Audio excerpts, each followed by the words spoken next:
गोजोन मोनाबिलिनि आंनिफ्राय अननाय आरो सिबिनायखौ नोंथांमोननिसिम बावहरनाय थाबाय।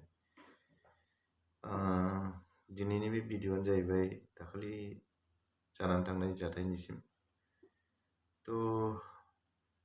बे जाथायाव आंजों दावराव जानाय मानसिया दिनै गावनि न'खरनि मानसि बा लोगोफोर आरो गावनि बिसिखौ लानानै आंनिसिम निमाहा बिफैबाय।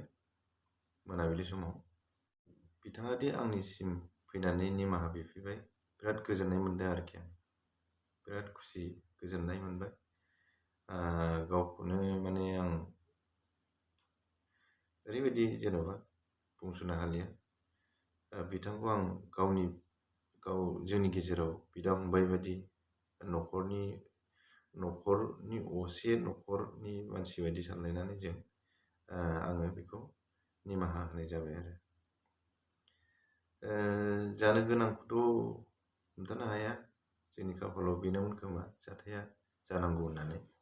जिखियानो जादोला, अब्लाबो जानानै थांनाय बाथ्राखौ जों गोसोआव लालायला। बिथाङाबो दालाथोंसै आरो आंबो बिदि गोसोआव लाला। आं दा बिथांखौ एफआइआर होनाय बेखौबो आं उइथड्र खालामनानै फैबाय। दा मोनसेल' बिथांखौ आं रिकुवेस्ट खालामनो सानबावो, जाहाथे आंखौ खालामनाय बादिनो नेक्स्ट टाइम दस्राखौबो बिदि दाखालामथोंसै। अननानै आं रिकुवेस्ट खालामो आरो खावलायो बिथांखौ।